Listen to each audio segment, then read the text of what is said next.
सभी पत्रकार साथियों को मेरी नमस्कार और राम राम।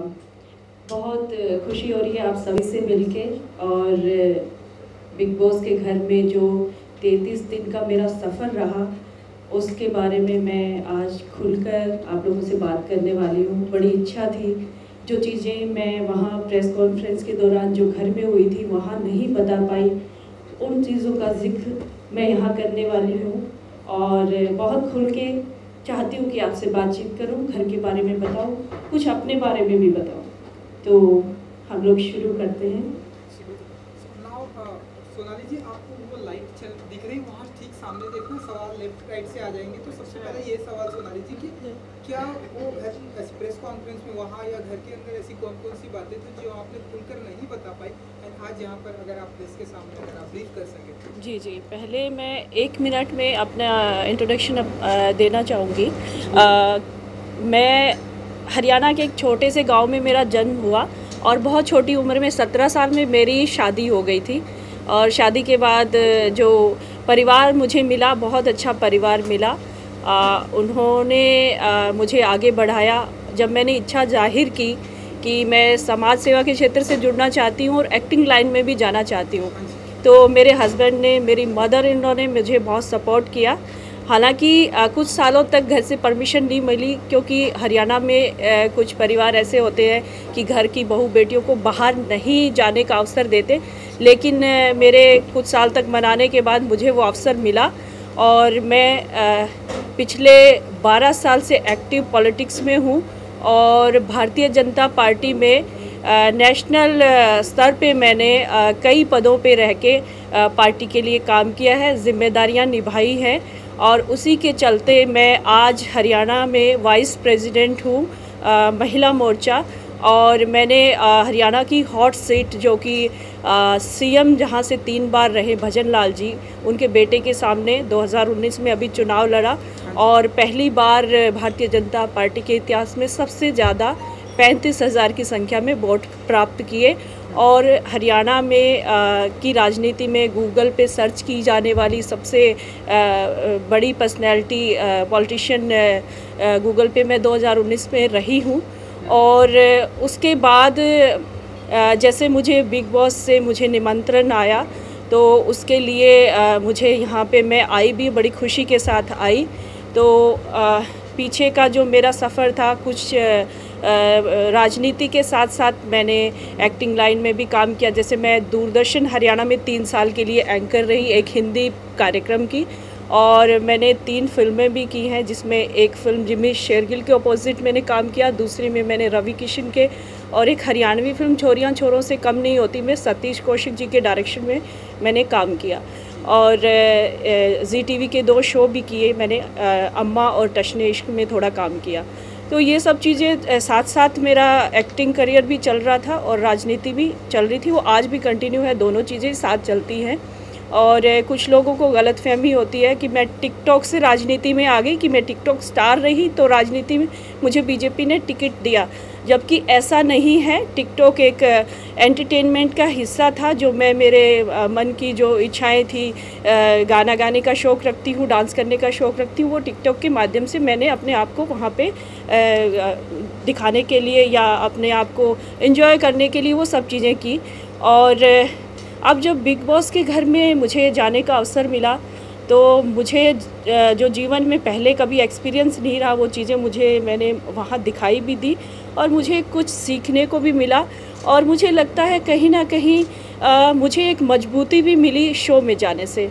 और शो के बारे में अलग अलग तरह की अफवाहें हमने सुनी थी कि पहले से प्लान होता है, कुछ चीज़ें ऐसी होती हैं, लेकिन ऐसा कुछ नहीं है, क्योंकि मैं थोड़ा सा अलग दुनिया से आई हूँ। क्योंकि यहाँ एंटरटेनमेंट जगत के लोग हैं वो तो वाकिफ़ हैं इन चीज़ों से, लेकिन हमारे जैसे लोगों को ये चीज़ें मालूम नहीं थी। हम विश्वास करते थे कि शो में ऐसा होता है कि किसी को ज़्यादा तवज्जो दी जाती है या किसी के लिए ऐसा कुछ किया जाता है, तो मुझे नहीं लगता ये चीज़ें हैं, क्योंकि शो में सब एक बराबर हैं और वहाँ पे सिर्फ आपको घर के अंदर ले जाके छोड़ दिया जाता है, बाकी आपको ही करना होता है कुछ।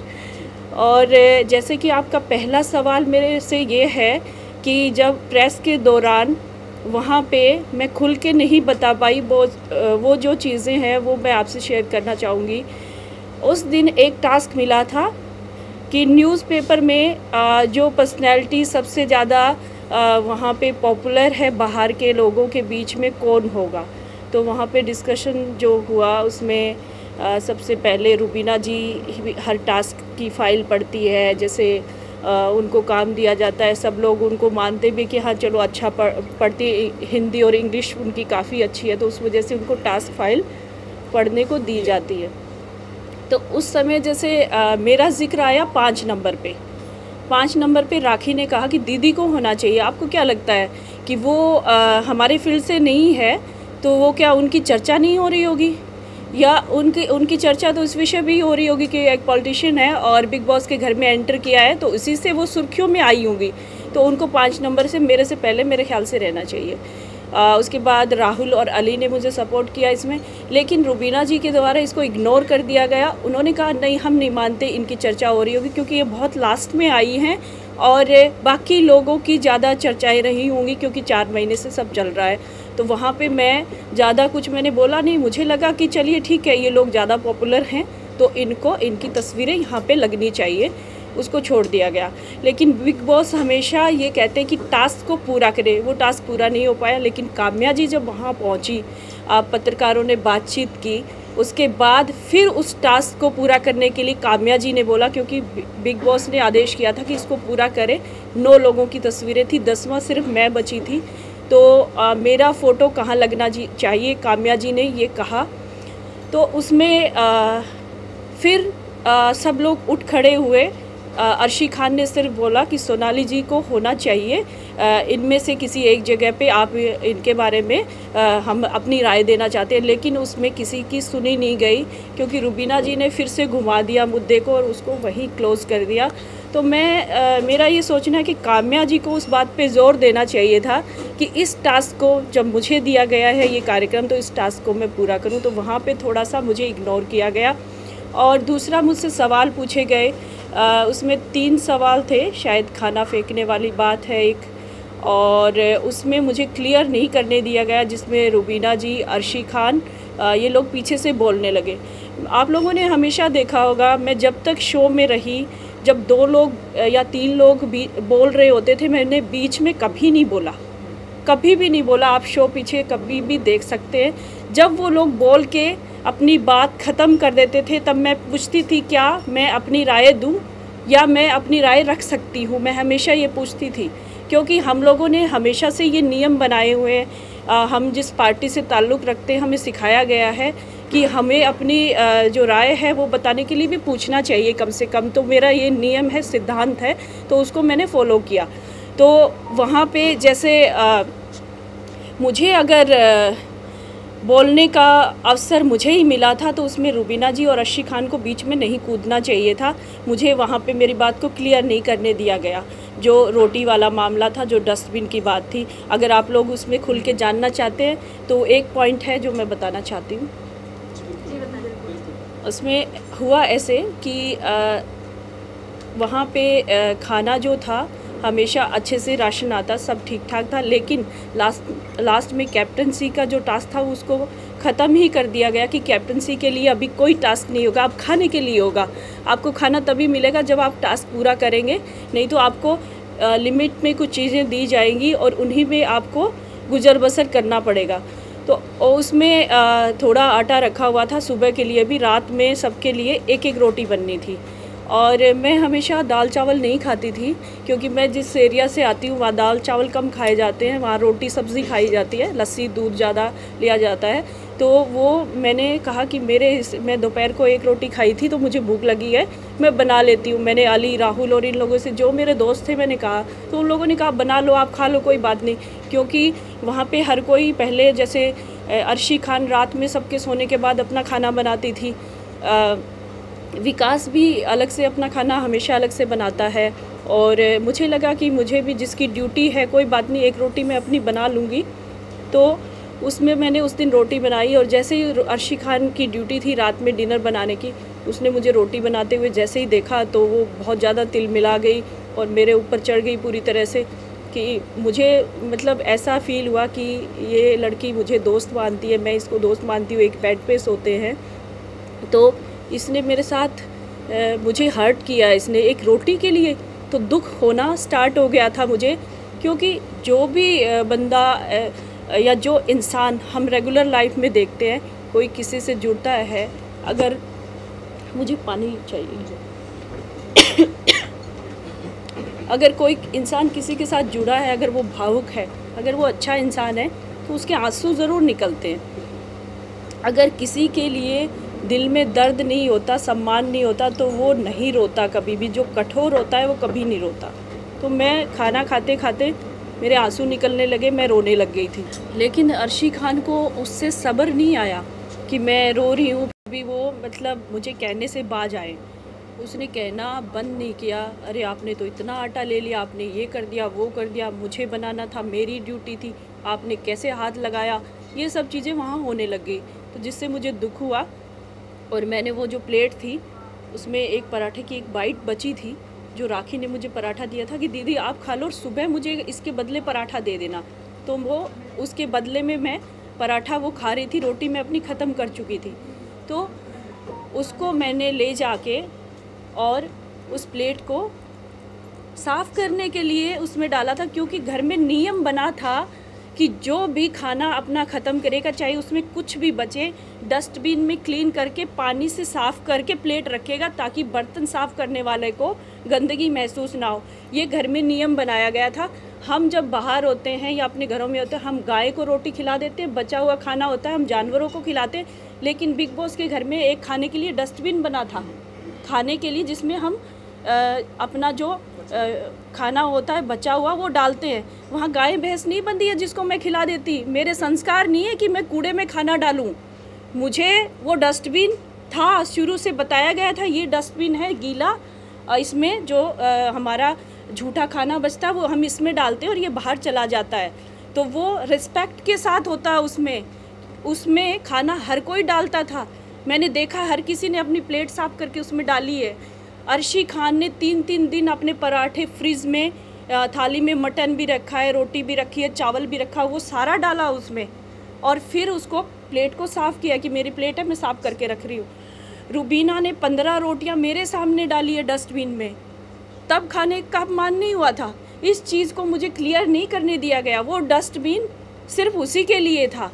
उस डस्टबिन में जो हमारा झूठा खाना या वेस्ट अनाज था वो चला जाता था, वो उसके लिए था।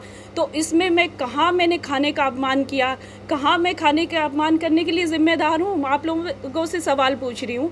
मुझे टारगेट किया गया, मुझे रुबीना जी के द्वारा, निक्की के द्वारा। निक्की कैसे आई? निक्की को उस समय टास्क मिला हुआ था लाइव रहने का 1 घंटा, आप लोगों ने देखा होगा। निक्की वो कर रही थी, निक्की को पॉइंट चाहिए थे क्योंकि वो कुछ खास कर नहीं पा रही थी। उसको बीच में जैसे अर्शी खान ने उकसाया, अर्शी ने कहा रुबीना जी देखो खाना वेस्ट कर दिया, खाना है नहीं। अरे तू मुझे रुलाती नहीं तो वो एक बाइट मेरे पेट में जाता ना, मैं किसी को नहीं देती वो, क्योंकि मुझे भूख लगी थी। मैं दाल चावल नहीं खाती हूँ, मैं अपनी रोटी और पराठा मैंने ही खाना था, मैं किसी को बिल्कुल नहीं देती। मैंने खाने का अपमान नहीं किया। मेरा जो हलक से नहीं नीचे उतरा रोते समय, वो मैंने अपना नियम पूरा किया था। वहाँ पे जो नियम बिग बॉस ने बनाए हैं, जो प्लेट को साफ़ करने वाला, वो मकसद था, ना कि खाने का अपमान। वो बाइट रुबीना जी मुझे बार बार कह रही थी वो मैं खा लेती। रुबीना जी जो ढंग से किसी से बात नहीं करती, वो खा कैसे लेती? उनके अंदर इतना घमंड है, वो कैसे खा लेती?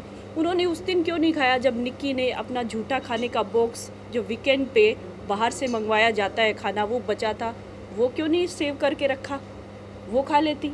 जब मैंने निक्की को सुबह से मैं कह रही थी निक्की ये जो वेस्ट खाना है इसको उठा लो, तो निक्की ने मेरे से उसके लिए कि झगड़ा हो मैं कुछ करूं। जब सलमान जी ने निक्की को समझाया कि निक्की तुम कुछ कर नहीं पा रही हो, तुम बोरिंग हो चुकी हो, तो निक्की ने उसी समय डिसाइड कर लिया था कि मैं इस औरत को टारगेट करूंगी। निक्की ने मुझे टारगेट करना शुरू कर दिया था दूसरे हफ्ते पे ही, और उसने अपना जो खाने का बॉक्स था वो मेरे बेड के साथ में रखा। हर किसी को अपना अपना बेड मिला हुआ था, निक्की को मेरे से दूर बेड मिला हुआ था। वो चाहती तो किसी और के बेड के पास रख सकती थी, वो चाहती तो किचन एरिया में रख सकती थी, लेकिन उसको मुझसे झगड़ा चाहिए था। और मैंने कहा भाई मैं जहाँ पे सोती हूँ वहाँ मैं अपनी चप्पलें खोलूँगी और वहीं खाना पड़ा है, तो मेरे चप्पल के साथ खाना पड़ा है, मैं कैसे सहन करूँगी? और मैं रात में सोऊंगी तो वो खाना स्मेल करेगा। तो उसके लिए मैंने बार बार निक्की को कहा, और अगर निक्की मेरे साथ अच्छी होती तो मैं खाना खुद उठा के रख देती, लेकिन निक्की मेरे साथ अच्छी नहीं थी। वो मुझे बार बार कहती थी घटिया औरत, हु इज़ शी, कहाँ से आई है, क्या करने आई है शो में, इसको बाहर निकालो। बार बार निक्की के यही शब्द मेरे लिए होते थे, आप लोगों ने सुना भी होगा। तो मेरे साथ वहाँ पे भेदभाव बहुत हुआ, मैं अकेली पड़ गई थी बिल्कुल। रुबीना जी ने मुझे बहुत सम्मान दिया पहले, उन्होंने कहा भी सोनाली जी आप बहुत अच्छी हैं, ये लोग आपको ख़राब कर देंगे, इनकी बातों में मत आना। लेकिन रुबीना जी ने ही बाद में मुझे टारगेट बनाया, जिनको रुबीना जी को मैं बाहर से देख के गई थी शो में कि बहुत अच्छी महिला है, और रुबीना जी ही मुझे लगता है कि आगे तक जाएंगी, शो जीतेगी। लेकिन रुबीना जी ने 2 हफ्ते के बाद मुझे टारगेट करना शुरू किया। रोटी वाला मामला हो, चाहे वो मेरा नाम फाड़ने वाला मामला हो, वो बीच में आई, उसमें भी हर काम में वो बीच में आई, जबकि उनके आने का कोई मतलब ही नहीं था उसमें। और निक्की ने भी मेरे साथ किया, तो पूरी तरह से मेरे साथ भेदभाव हुआ शो में, और मुझे हर्ट किया गया काफ़ी, और मुझे परेशानियां हुई काफ़ी, क्योंकि मैं बहुत ज़्यादा भावुक हूँ। और जाते ही मैं सबके साथ इतना जुड़ गई थी, 2 हफ्ते तक मुझे ऐसे लगा था कि सब मेरा परिवार है, और जैसे मैं घर पे रहती हूँ, मेरे घर के लोग हैं, उनसे मुझे प्यार मिला, और मैंने भी उनको बहुत प्यार दिया। और सबके लिए अगर मुझे किसी के बारे में दुख हुआ तो मेरे आंसू भी निकले। तो ये सारी चीज़ें वहाँ पे हुई, और भी कई किस्से हैं जो आप लोगों ने देखे हैं, जिनको मैं क्लियर करना चाहती हूँ। अगर आप उनमें से कुछ पूछना चाहें तो आप मुझसे पूछ सकते हैं। सोनाली जी, एक बात बताइए, आप ये बोल रही हैं आपको लोगों ने टारगेट किया और आपको काफ़ी ज़्यादा परेशान किया, लेकिन बदले में आपने भी उनके साथ काफ़ी कुछ ऐसा किया जो नहीं करना चाहिए था, जैसा कि आपने रुबीना जी को गालियाँ दी हैं और धमकियाँ दी उनके हस्बैंड को, उनको दुनिया उनको कि भाई बाहर आओ मैं देखती हूँ। हाँ, तो क्या ये जस्टिफाई अभी है आपके लिए कि पहले मैं क्लियर करना चाहती हूँ धमकी वाली बात को। आज तक मुझे किसी ने बताया नहीं और ना ही दिखाया कि मैंने किसको धमकी दी, क्योंकि मैंने धमकी दी नहीं है, उस बात को बनाया गया है। धमकी का वाला मामला मैं बताती हूँ। हाँ, किसको, हाँ किसको कहा मैंने, किसको कहा मुझे बता दें। हाँ, ये किसको कही थी मैंने बात? अभिनव खड़े थे आपके सामने, मेरे पीछे खड़े थे आपने। मैं बताती हूँ, अब मैं बताती हूँ, इस बात को क्लियर करती हूँ आज। इसीलिए मैंने आप लोगों से मिलने की चाह जताई थी कि मैं इस बात को क्लियर करूँ, क्योंकि देखिए मैं जिस फील्ड से आती हूँ वहाँ समाज सेवा की भावना रहती है हमेशा ही, सबको जोड़ के रखने की बात रहती है, ना कि तोड़ के रखने की। तो जब मैं शो में आई तो उस समय वीकेंड पे सलमान जी का बर्थडे आ रहा था और उसकी शूट की तैयारियां हो रही थी। सबको गाने मिले परफॉर्मेंस के लिए, लेकिन मुझे नहीं मिला। एजाज जी भी मेरे साथ थे, एजाज जी को डायलॉग मिला, तो मैंने एजाज जी को बोला, एजाज जी मैं सलमान जी को इतना पसंद करती हूँ, उन्हीं के लिए मैं शो में आई हूँ, और उन्हीं के गानों पे सबको परफॉर्मेंस करने का मौका मिल रहा है, लेकिन मुझे नहीं मिल रहा। तो मैंने बिग बॉस को कहा और मुझे गुस्सा आया और मुझे दुख हुआ। तो मैंने कहा बाहर मेरे लोग हैं, वो देख रहे हैं, और आप इस देश में एक चैनल चला रहे हो, इस देश में ये शो चला रहे हो, आप भेदभाव नहीं कर सकते किसी के साथ। मेरे साथ आप लोगों ने भेदभाव किया, इनको सबको दे दिया ना, इनको गाना दिया, ये परफॉर्म करेंगे। सलमान जी का बर्थडे मैं क्यों नहीं करूँगी? और मेरी जो टीम है बाहर से आपसे सवाल पूछेगी, वो उस समय की बात है, वो ये बात थी जो मैं आज क्लियर कर रही हूँ। मेरे पीछे अभिनव खड़ा था, अभिनव ने मुझे फिर कहा भी सोनाली जी आप क्या कह रही हैं, शो को कह रही हैं आप? मैंने कहा हाँ कह रही हूँ, मेरे साथ भेदभाव हुआ है तो कह रही हूँ ना मैं, और मेरा हक बनता है, मैं शो में आई हूँ। और जहाँ हमेशा कहा जाता है कि शो में भेदभाव नहीं होता, मैंने स्टार्टिंग में यहाँ बैठते ही आपको कहा ना कि शो बहुत अच्छा है, भेदभाव नहीं होता शो में, शो के लोग नहीं करते हैं वो। इस चीज़ को क्लियर करती हूँ। जब मैंने ये बात कही उनको, मुझे हर्ट हुआ, तो दूसरे दिन जब शूट हुआ तब सलमान जी ने या क्रिएटिव्स जो थे या शो मेकर जो हैं, उन्होंने इस बात को समझा और उन्होंने मुझे परफॉर्मेंस का मौका दिया, उस चीज़ को क्लियर किया। वो बातें वहीं ख़त्म हो गई थी। लेकिन अभिनव जी ने, जब निक्की और मेरा रुबीना जी से झगड़ा शुरू हुआ, अभिनव जी ने उस बात को मोड़ दिया। अभिनव जी काफ़ी गहराई से सोचते हैं और उन्होंने सोच के प्लान बनाया कि उस बात को मैं कैसे घुमा सकता हूँ। तब अभिनव जी ने कहा कि इसने तो शो को भी धमकी दी थी, ये धमकियाँ देती है सबको कि मैं बाहर देख लूँगी, मेरे बंदे देख लेंगे। मैंने कहा ज़रूर था, लेकिन ये वो बात नहीं थी कि मेरे बंदे आपको देख के मार डालेंगे, कुछ कर देंगे। ये वो चीज़ नहीं थी, बिल्कुल भी नहीं थी, और ना ही कभी हो सकती, ना मैं कभी कह सकती ये चीज़ें। तो ये अभिनव जी का प्लान था और अभिनव जी ने ये कहा। फिर किचन एरिया में निक्की भी मेरे साथ इस बात से भिड़ी कि तुम ये कहती रहती हो घटिया औरत, मेरे बंदे देख लेंगे, बंदे मेरे भी है, तुम्हें देख लेंगे। निक्की ने ये बात कही। फिर अली और राहुल मेरे पास में खड़े थे। फिर मैंने कहा, मैं रोने भी लगी थी इस बात में। मैंने कहा, अली मैंने कभी नहीं बोला कि मेरे बंदे देख लेंगे। ये लोग क्यों कह रहे हैं बार बार मुझे, अभिनव क्यों कह रहा है? तो उन्होंने बताया कि मैम क्या पता आपने कह दिया। मैंने कहा बिल्कुल नहीं कहा। तो अली ने मुझे कहा, अब इनको बोलो कि नहीं कहा था, लेकिन अब कह रही हूँ। तो मैंने गुस्से में बोला, अब तक तो नहीं कहा, ठीक है कह रही हूँ। अली के मजाकिया उसमें लहजे में कहा था, और वो बात उनके बार बार मुझे मेंटली टॉर्चर करने के बाद ये हुई थी कि हाँ तुम लोग कह रहे हो तो ठीक है। मैंने कभी नहीं कहा ये बात, आज मैं क्लियर कर रही हूँ। आप शो पूरा एपिसोड उठा के देखिए, मैंने किसी को सामने ऐसे कोई खड़ा है, चाहे निक्की या रुबीना है, कि मेरे बंदे तुझे देख ले, ऐसे कभी नहीं हुआ। आपके सामने कभी आ ही नहीं सकता, क्योंकि मैंने कहा ही नहीं था। सोनाली जी, आपकी जो जर्नी रही है उसमें एक वीकेंड का वार हमने देखा जहां पर आप शो के एपिसोड के एंड में आते सलमान सर से कहती हैं कि सर आप तो मुझसे कोई बात ही नहीं करते, पूरे वीकेंड के वार में आप हर कंटेस्टेंट से बात करते हैं लेकिन मुझसे बात नहीं करते। और उसी वीकेंड के वार के बाद के जितने भी एपिसोड आए, हमने देखा कि आपकी जो प्रक्रिया रही, चाहे वो फाइट्स हो, चाहे टास्क में आपका बिहेवियर हो, या राशन या खाने को लेकर जितने भी इश्यूज हुए, उन सब में उस वीकेंड के बाद ही आपकी जो प्रक्रिया है वो सामने आई। तो क्या ये इसीलिए था क्योंकि आपको ऐसा लग रहा था कि शायद आपको इम्पोर्टेंस नहीं मिल रहा है, या फिर आप दिख नहीं रही है? तो उसकी वजह क्या रही कि शुरू में ऐसा नहीं हुआ और बाद में हुआ? शुरू में देखिए, मेरी स्टार्टिंग में सबसे ज़्यादा बात होती थी अभिनव जी से। जब मैं बैठती थी तो अभिनव जी मुझे कहते थे जो जिसकी पर्सनैलिटी होती है वो वही दिखाता है। तो सोनाली जी आप इनके चक्कर में मत आ जाना, झगड़ा वगड़ा मत करना, आप झगड़े वाली नहीं हो, आप सबको मतलब सबसे प्यार करती हो, सबके साथ अच्छा आपका बर्ताव है।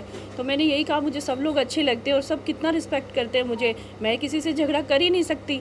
तो मुझे 2 हफ्ते मुझे समझने में लगे, और उसमें वीकेंड पे जैसे सलमान जी आए तो मैंने पूछा भी, जो मेरे मन में होता है मैं कह देती हूँ अगले को। तो मुझे लगा सलमान जी, मैंने कहा आप तो मेरा नाम तो लेते ही नहीं हो, दूसरी बार हो गया। तो उन्होंने ये बात क्लियर भी की कि आप अच्छा जा रही हैं, आप कुछ गलत करेंगी तो मैं कह दूंगा, आप गलत करेंगी तब मैं कह दूंगा। और उससे नेक्स्ट वीकेंड पे जब मेरा और रुबीना का जो झगड़ा हुआ था उसमें उन्होंने मुझे बताई भी ये बात और मैंने माना भी उसको। लेकिन वो जो बात थी, मैंने रुबीना को गाली नहीं दी थी, क्योंकि मेरा जिसने नाम फाड़ा था मैं उसको उगलवाना चाहती थी कि किसने फाड़ा, और मुझे पता था निक्की ने फाड़ा है, वो चिल्ला के आएगी, फिर मैं उससे बोलूँगी भाई मेरे सामने फाड़ती तो मैं उसका जवाब देती, मेरी पीठ के पीछे तुम ये करते हो, कभी मेरा फ़ोटो फाड़ के फेंकते हो, कभी मेरा नाम फाड़ते हो।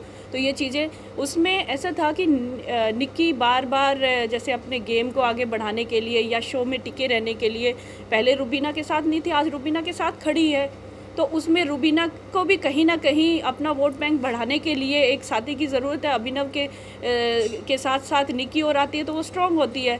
तो निक्की के फेवर में बोलने के लिए, निक्की को प्रूव करने के लिए ये बात कि मैं तुम्हारे साथ हूँ, तो रुबीना मुझ पे चिल्लाई और कहा कि हाँ मैंने फाड़ा है। मुझे पता था उसने नहीं फाड़ा है। तो ये चीज़ें, और आज तक क्या शो में किसी ने गाली नहीं दी है क्या?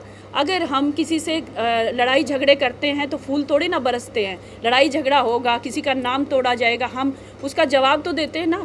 मैं इतनी कमज़ोर भी नहीं हूँ कि चुपचाप रो के हर चीज़ सुन लूँ। अगर अन्याय होता है तो उसका जवाब मुझे देना ही है। अगर घर वाले मेरे साथ अच्छे हैं तो मैं अच्छा बर्ताव करूँगी। और जिस दिन उन्होंने मेरे साथ शुरू किसने किया?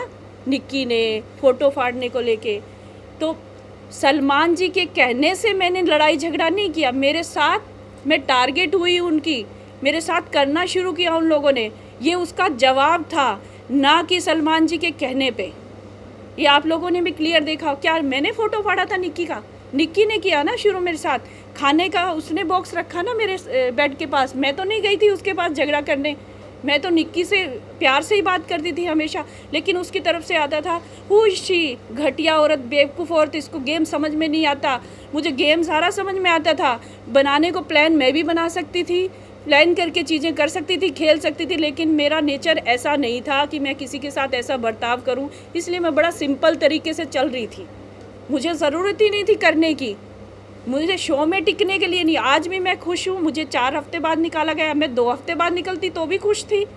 मुझे ऐसा नहीं है कि हाय मैं मरी जा रही हूँ, मुझे शो में आगे बढ़ना है, ऐसा बिल्कुल नहीं है। मेरा जैसा व्यक्तित्व है उसको मैंने दर्शाया, और मैं अगर भावुक हूँ, अपनों से प्यार करती हूँ, तो दूसरी तरफ अगर गलत होता है तो मेरा एग्रेशन भी दिखता है, और मैं गलत चीज़ें कभी बर्दाश्त नहीं करती। चलिए सोनाली जी, क्योंकि अब आप घर से बाहर आ गए हैं, तो अगर आप कितने टाइम आप घर के अंदर थी, अगर आप बता सकें कि आप कौन होगा बिग बॉस का विनर, अगर आप अब तक की जो आपकी जर्नी रही आपके अनुसार, अगर आप बता सकें। देखिए, जब मैं शो में एंटर किया था उससे पहले मैंने कुछ एपिसोड देखे थे, बहुत अच्छे से देखे थे, समझा भी सब चीज़ों को। तो मुझे रुबीना जी से बेस्ट कोई नहीं लगा, राहुल वैद्य से बेस्ट नहीं लगा, ये 2 लोग इतने स्ट्रॉन्ग मुझे लगे।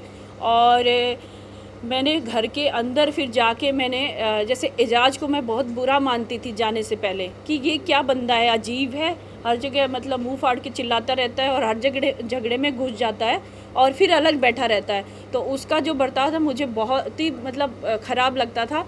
और जब मैं घर के अंदर गई तो सब चीज़ें उल्टी हो गई थी। मैंने जब उनको सामने से जाना, क्योंकि 24 घंटे जो चलता है उसका 1.5 घंटे में जो दिखता है वो अलग है आप लोगों के सामने। मेरी भी कुछ चीज़ें ऐसी नहीं दिखाई गई, मैंने सिद्धांतों के साथ उस शो में खेला है, जो भी खेला है अपने आप को दिखाया है। लेकिन वो चीज़ें मुझे नहीं लगता कि पूरी तरह से आई है। मेरी जो 1-2 गलतियां थी उनको बहुत अच्छे से दिखाया गया है।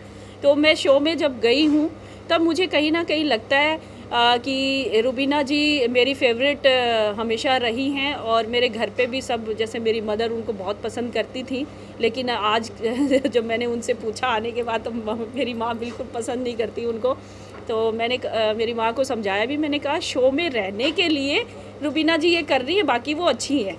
तो जब लेकिन एक तरफ वो संस्कारों की, नियमों की दुहाई देती है, वहीं दूसरी तरफ अपने गेम में आगे बढ़ने के लिए वो अपने संस्कार और नियम ताक पे रख देती है, वो साइड में कर देती है, उनको कोई फ़र्क नहीं पड़ता। लेकिन हमने उनकी छवि हमेशा एक अच्छी महिला की पर्दे पे भी देखी है, और मैंने बाहर भी यही महसूस किया था कि वो ऐसी है, लेकिन वो ऐसी बिल्कुल नहीं है। वो इस शो के लिए ही बनी है। रुबीना जी के बारे में कहूँगी, वो इस शो के लिए बनी है। वो ऐसी महिला है, वो इतनी चतुर है, बहुत चतुर महिला है वो। और जब कहीं फरेब करना हो तो तुरंत फरेब करती है, पता भी नहीं चलने देती। बाद में समझ में आता है अरे ये इतना बड़ा फरेब कर गई आपके साथ। तो वो शो में टिकने के लिए उससे बेस्ट मुझे नहीं लगता रुबीना से बेस्ट कोई हो सकता। और मुझे आज लगता है कि उस ट्रॉफ़ी की असली हकदार वही है, ऐसे शो के लिए वही बनी है, हमारे जैसे लोग नहीं बने हैं। दूसरा, राहुल को मैं स्ट्रॉन्ग मानती थी, लेकिन राहुल कहीं ना कहीं उसके फरेब के आगे दब जाता है। राहुल साफ़ सुथरे तरीके से खेलता, वो फरेब नहीं कर सकता, वो अपनी बात अच्छे ढंग से रखता है, अच्छे को अच्छा, बुरे को बुरा बताता है, लेकिन ऐसे लोग शो में आगे नहीं बढ़ सकते। तो राहुल को मैं कहीं ना कहीं चाहती थी कि राहुल ट्रॉफ़ी जीते, लेकिन मैं राहुल आज तुमसे कहना चाहती हूँ, राहुल तुम रुबीना के फरेब के आगे इतना भी नहीं चल पाओगे। और बाकी जैसे अली का है मैटर, अली बड़ा सोच समझ के खेलता है और अपना शारीरिक बल भी इस्तेमाल करता है, लेकिन रुबीना के फरेब के आगे कोई कुछ भी नहीं है। जो अभिनव को सारा दिन घुमाती, अपने लिए इस्तेमाल कर लिया उसने अभिनव को, जिनका डाइवोर्स होने वाला था, वो लोग अलग हो चुके थे, फिर भी वो दोनों लोग साथ में आए और हर एक पल अभिनव जी ने रुबीना जी का साथ दिया है। उन्होंने अपने आप को पीछे किया है रुबीना जी को आगे बढ़ाने के लिए। और मैंने बार बार, जैसे मैं शो में गई, मैंने खुल के कहा अभिनव जी को, मैंने कहा अभिनव जी आप इतने अच्छे विचारों के व्यक्ति हैं और बहुत अच्छा मैं आपको मानती हूँ, शुरू से मैंने जैसे आपको देखा है तो आप बहुत सबसे अच्छे व्यक्ति शो में आप नज़र आते हैं मुझे, लेकिन कहीं ना कहीं आपके जो व्यक्तित्व है वो दब चुका है रुबीना जी के आगे। आप उनको आगे बढ़ाने के लिए अपने आप को खो चुके हो, और जब आप बाहर निकलोगे लोग आपको बहुत सुनाने वाले हैं और आपको सवालों की बौछार होगी, शायद आपको जीने भी ना दे कि जिस टाइप से कि जोरू का गुलाम है, बहुत ज़्यादा ही करता है, ये इस तरह की चीज़ें आपको सुनने को मिलेगी। तो अपने आप को दिखाओ, थोड़ा सा अभी समय है, आप जाने वाले नहीं हो। क्योंकि कहीं ना कहीं मुझे लगता है कि शो से के लोगों से भी रुबीना जी की बात हुई होगी कि मेरा पति मेरे साथ ही रहेगा, तो उनकी वैसे भी मजबूती है इस शो में अभिनव जी की वजह से। तो अभिनव जी अभी आप लोगों ने देखा होगा कि पिछले 3-4 हफ्ते से अपने आप को दिखाने लगे हैं और बड़ा एग्रेसिव हो जाते हैं, किसी भी झगड़े में पहले नहीं होते थे।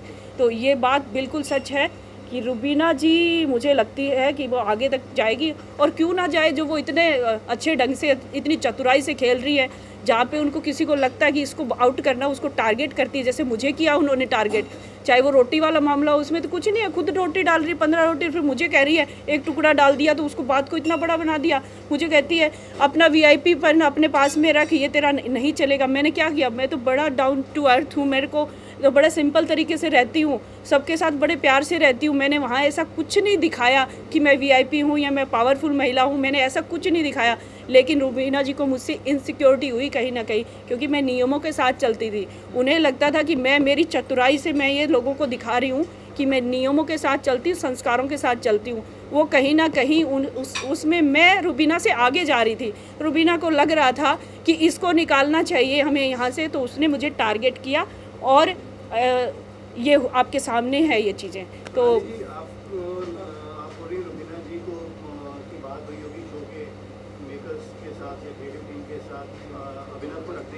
इसका मतलब हम ये समझे कि वो बायस्ड है। देखिए, ये मेरी सोच है, ये नहीं भी हो सकता है, मैं शायद कह रही हूँ कि ये हो सकता है, क्योंकि अब बहुत सारी ऐसी सिचुएशन आई, अभिनव जी कुछ भी नहीं कर रहे थे फिर भी टिके हैं शो में, कुछ भी नहीं कर रहे थे फिर भी टिके हैं। लोग देखना चाहते हैं, लोग उसमें शो में लड़ाई झगड़े देखना चाहते हैं, उन्हीं को वोट करते हैं जो थोड़ा सा अपने आप को खुल के दिखाते हैं वहाँ पे। लेकिन अभिनव जी को कैसे सेफ रहे इतने दिनों तक, तो उससे मुझे थोड़ा सा डाउट होता है। अच्छा सोनाली जी, क्योंकि अब आप घर के बाहर हैं, हमारे बीच में आप, अब जो आने वाले दिनों में अब आप अपने पॉलिटिकल करियर पर ध्यान देंगी या फिर आप कोई फिल्में पर ध्यान देंगी, कोई म्यूज़िक वीडियो का बहुत ही ट्रेंड है, आप बताइए अब हमें किस अंदाज में, किस अवतार में दिखाई देंगी सोनाली? देखिए, मैं शुरू से ही जैसे आपको बताया कि दोनों चीज़ें मेरी हमेशा साथ साथ चली हैं, और अभी भी मैं चाहती हूँ कि राजनीति के साथ साथ इसको भी मैं कंटिन्यू करूँ। और अभी मुझे लगता है कि मुझे समय यहाँ देना चाहिए, इस फील्ड को थोड़ा ज़्यादा और देना चाहिए, क्योंकि जो मेरे मन के अंदर जो छुपा हुआ था, जिस तरह से मैंने सलमान जी को लेकर डांस की बात कही, और उन्होंने मुझे हर वीकेंड पे अपने गानों पे डांस करवाया, और उन्होंने तारीफ़ की उन्होंने जैसे एजाज उनके साथ ग्रुप डांसर थे, कई जगहों पे विदेशों में जाके एजाज जी ने उनके साथ ग्रुप में डांस किया है। तो उन्होंने एजाज जी को भी कहा कि अरे एजाज, तुमने पानी तक नहीं मांगा, सोनाली जी ने डांस किया। तो मेरे लिए बहुत बड़ा मतलब बात है सलमान जी का कहना। तो मुझे लगता है कि जो मेरी प्रतिभा है और मुझे अपने आप पे, जो मैं आज तक समाज सेवा से जुड़ी हूँ, अपने आप पे कभी ध्यान नहीं दे पाई। तो आप लोगों को मेरा लुक चेंज लग रहा होगा, तो मैंने अपना लुक, कल मैं पार्लर गई, मैं पार्लर नहीं जाती हूँ, मैं कल पार्लर भी गई हूँ, अपना लुक में थोड़ा चेंज किया है, और मैं सच में करने वाली हूँ, अच्छा करने वाली हूँ। मैं जिम भी ज्वाइन करने वाली हूँ, अपना वेट थोड़ा कम करूँगी, अपने आप को और फिट करूँगी, और इस फील्ड के लिए अच्छा काम करने वाली हूँ, और मुझे ऑफ़र भी आने लगे हैं। तो मुझे लगता है कि लोग मुझे कहीं ना कहीं पसंद करते हैं। और जैसे हार्डी संधू जो गए थे, तो उन्होंने मुझे कहा था कि सोनाली जी आप बहुत खूबसूरत है। तो मुझे लगता है कि मैं थोड़ी ठीक ठाक भी दिखती हूँ, मुझे थोड़ा बहुत डांस भी आता है, और मैं जैसे मुझे अच्छा काम मिला तो मैं वो सब करने वाली हूँ, छोड़ूंगी नहीं अब। सोनाली जी, क्योंकि आप पॉलिटिकल करियर से आती हैं, इससे भी मेरा एक सवाल है कि अभी कल अगर आपने न्यूज़ देखी होगी, कल जो कुछ भी हुआ पंजाब, क्योंकि आप हरियाणा से आती है, पंजाब के किसानों ने जो कुछ भी किया, लाल किले पर अपनी तरीके से झंडा फहराया पूरे देश में, इस तरह की बात आप कैसे देखती हैं? और आप मानती हैं कि एक देखिए, आप एक अलग है, इस तरह से जाके लाल किले पर झंडा फहराना इस तरह से कितना सही है आपके अनुसार? देखिए, इस बारे में मैं ज़्यादा कुछ नहीं कह पाऊँगी, क्योंकि जहाँ से हम जुड़े हुए हैं और आज जहाँ मैं बैठी हूँ, दोनों ही अलग चीज़ें हैं। अगर मैं वहाँ होती तो इन सवालों का ज़रूर जवाब देती आपको, क्योंकि मेरी पार्टी की सरकार भी है और मैं किसान की बेटी हूँ। मैं किसान की बेटी हूँ, किसान का दर्द बहुत अच्छी तरह से समझती हूँ कि वो किसके लिए क्या कर रहा है। लेकिन मैं दोनों ही चीज़ों पे मैं कुछ नहीं कहना चाहती, क्योंकि मैं बिग बॉस के घर में रही हूँ। मैंने 33 दिन और 10 दिन में क्वारंटाइन रही। मुझे कुछ पता आइडिया नहीं क्या हो रहा है क्या नहीं हो रहा है, कि मेरे मुंह से कुछ ऐसी चीज़ें निकले। जब तक मैं चीज़ों को समझूंगी नहीं, मैं हरियाणा नहीं जाऊँगी, तो मैं तब तक मैं इन सवालों के बारे में मैं कोई बात नहीं करने वाली। चलिए लास्ट क्वेश्चन, बिग बॉस में के बारे में बात करते हैं। अभी कुछ समय पहले आपने कहा कि अगर आप 2 हफ्ते में भी इविक्ट हो जाती तो आप खुश थे। अभी भी जब आप इविक्ट हुई आप खुश हैं। तो क्या जब आप शो के अंदर गई थी आप में वो जीतने का जज्बा या वो जीतने की इच्छा नहीं थी? बिल्कुल थी इच्छा, और मुझे कहीं ना कहीं लगता था कि मैं मेरी खूबियों से, जो मेरी अच्छाई है उनसे मैं लोगों का दिल जीत पाऊँगी। लेकिन कहीं ना कहीं मुझे लगता है इस शो में लोग अच्छे लोगों को भी देखना चाहते हैं, लेकिन ज़्यादा लोग लड़ाई झगड़े पसंद करते हैं इस शो में। मुझे ऐसे लगता है कहीं ना कहीं, और मैं आज भी कहती हूँ इस शो में आना ही मेरे लिए बहुत बड़ी बात है, और इस शो में मुझे बुलाया गया ये मेरे लिए गर्व की बात है। दूसरा, अगर मेरी बेटी ने भी कुछ कहा था कि मम्मा आप सबसे प्यार से रहते हो, कोई कुछ कहता है तो दुखी हो जाते हो, आप 1 हफ्ता ही रहोगे। और उसने कहा भी आने के बाद कि मम्मा आप बहुत स्ट्रॉन्ग हो, आप तो 33 दिन रहे हो, तो ये आपकी उपलब्धि है। इसमें मतलब मुझे खुशी मिल रही है कि मैं 33 दिन बिग बॉस के घर में रह के आई हूँ। मुझे सच में नहीं लगता था कि मैं 33 दिन रुक पाऊँगी। बहुत बहुत धन्यवाद, थैंक यू। और आप लोगों से मिलते रहेंगे ऐसे ही। अब मैं यहाँ पे समय लगाने वाली हूँ, तो बहुत बहुत धन्यवाद आप सभी का। Thank you, thank you, thank you.